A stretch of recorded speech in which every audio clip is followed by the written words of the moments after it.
नमस्कार मित्रों, इस उपन्यास की श्रृंखला में आज का उपन्यास देखते हैं महिला आंचल, जिसके बारे में आज हम देखते हैं। महिला आंचल उपन्यासकार फणीश्वर नाथ रेणु जी है। प्रकाशन वर्ष 1954 9 अगस्त समता प्रकाशन द्वारा इसे प्रकाशित किया गया था।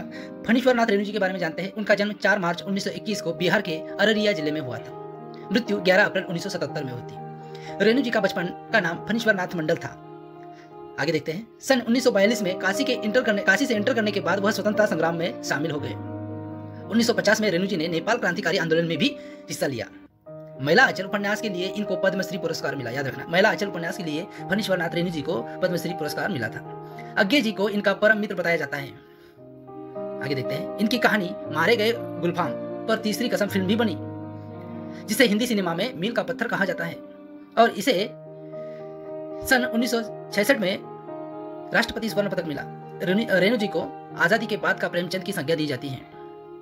आजादी के बाद के प्रेमचंद किसे कहा जाता है? तो रेणु जी, फणीश्वर नाथ रेणु जी को कहा जाता है। इनकी रचनाओं में आम आदमी की कसक दिखाई देती है। प्रेमचंद के बाद माटी की खुशबू का लेखन रेणु जी ने ही किया था। रेणु जी के अन्य उपन्यास देखते हैं। परती परिकथा 1957 में आया था। जुलूस 1965 में आया था। दीर्घतपा 1963 में आया। कितने चौराहे 1966 में आया। पलटू बाबू रोड 1979 में आया। अब महिला आंचल इस उपन्यास के पात्रों के बारे में जानते हैं, क्योंकि हमने हर उपन्यास को 3 भागों में बांटा है।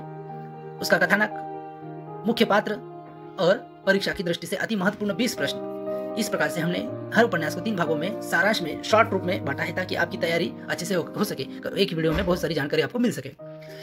देखते हैं आगे। उसके पहले यदि आपने हमारे चैनल को लाइक और सब्सक्राइब नहीं किया है तो जल्द से जल्द कीजिए, ताकि आने वाले वीडियो के बारे में आपको नोटिफिकेशन जल्दी से मिले। देखते हैं पात्र। डॉक्टर प्रशांत बैनर्जी एक युवा डॉक्टर है। कमली किसी अज्ञात बीमारी से पीड़ित है। विश्वनाथ प्रसाद गांव के तहसीलदार हैं और लोगों का शोषण करते हैं। बलदेव कांग्रेस के कार्यकर्ता, स्वतंत्र सेनानी है। बाबन दास शारीरिक रूप से अक्षम है। सेवादास मठ के पुजारी है। लक्ष्मी सेवादास की सेविका है। रामदास सेवादास का चेला है। इनकी दासी रामप्रिया है। याद रखना, ये कुछ महत्वपूर्ण पात्र है इस महिला आंचल इस उपन्यास के। अब इसका कथानक देखते हैं कैसा है।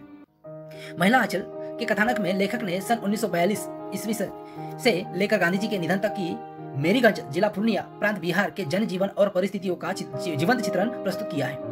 गांव में विभिन्न वर्गों के लोग अपने अपने टोले में रहते हैं। मुख्य जातियों में राजपूत है, कायस्थ है और यादव है।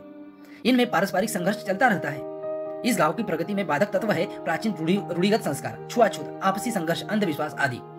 उपन्यास की शुरुआत डिस्ट्रिक्ट बोर्ड के बंगाली अधिकारी मलेरिया सेंटर खोलने के लिए मेरीगंज गांव में आते हैं। सुरक्षा कर्मियों के साथ आए हैं। गांव में यह खबर बड़ी तेजी से फैलती है। गांव के लोग बलदेव, जो स्वतंत्रता सेनानी है तथा 2 वर्ष की सजा काट कर आया है, उसे बांध लेते हैं। लोग आते हैं, उसके बारे में पूछते हैं, जिससे बलदेव प्रसिद्ध हो जाता है। और बस घटना का अंत बलदेव के अतिरिक्त सम्मान से होता है। मेरीगंज गांव का पहले कुछ और नाम था। 20वीं सदी के शुरुआत में ही नील की खेती के लिए अंग्रेज इस गांव में आए और जंगलों को काटकर साफ मैदान में तब्दील कर दिया। डब्ल्यू मार्टिन अंग्रेज अधिकारी ने गांव में एक कोठी बनवाई और गांव का नाम अपनी पत्नी के नाम पर मेरीगंज रख दिया। लेकिन अब उनकी पत्नी इस गांव में एक सप्ताह भी नहीं रुक सकी और मलेरिया हो जाने के कारण चल बसी, तथा मार्टिन डिस्पेंसरी मलेरिया के इलाज के लिए अस्पताल न खुल पाने के कारण पागल होकर मर जाता है। 35 साल बाद उसी गांव में मलेरिया सेंटर खुलने जा रहा है। गांव में कबीरपंथी लोग भी रहते हैं तथा उसका महंत सेवादास है, तथा यह एक 8-10 साल की अनाथ बालिका लक्ष्मी को अपनी दासी बनाकर मठ में रख लेता है। बाद में वही महंत सेवादास अंधा हो जाता है तथा मर जाता है। तो लोगों को लगता है कि लक्ष्मी के साथ इन्होंने गलत व्यवहार किया था, इसलिए ये मर गया।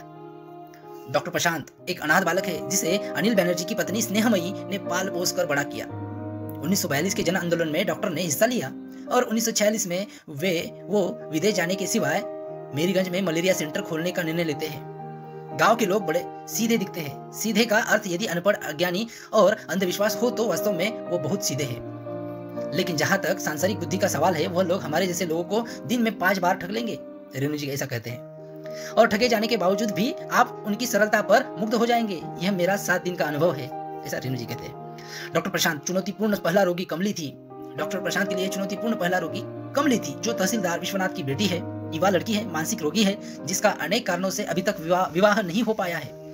डॉक्टर प्रशांत इसका इलाज रेडियो के गीत से शुरू करता है, जिससे कमली खिलखिलाकर हंसने लगती है। दोनों में प्रेम प्रसंग होता है और कमला शादी से पहले प्रेग्नेंट हो जाती है। तथा बड़े परिवार से संबंध रखने के कारण यह घटना गांव में उतनी तेजी से नहीं फैलती जितनी तेजी से कालीचरण और मास्टरनी मंगला देवी के प्रेम के संबंधों की फैलती है। याद रखना। विशेष रेणु जी स्त्री पुरुष संबंधों को अपने उपन्यास में प्रमुखता के साथ रखा है। इस संबंधों में महंत और लक्ष्मी का संबंध, फुलिया और सौदेव का संबंध। फुलिया एक विधवा बेटी है, लेकिन उसके माँ बाप उसी की कमाई से अपना घर चलाते हैं। फुलिया खुद भी कंडक्टर सहदेव से शादी करना चाहती है, लेकिन माँ बाप के आगे कुछ नहीं बोल पाती है। आगे बालदेव और लक्ष्मी के प्रेम संबंधों को भी दिखाया गया है। महिला अचल की भाषा में प्रयुक्त आंचलिक शब्द द्रष्टव्य है।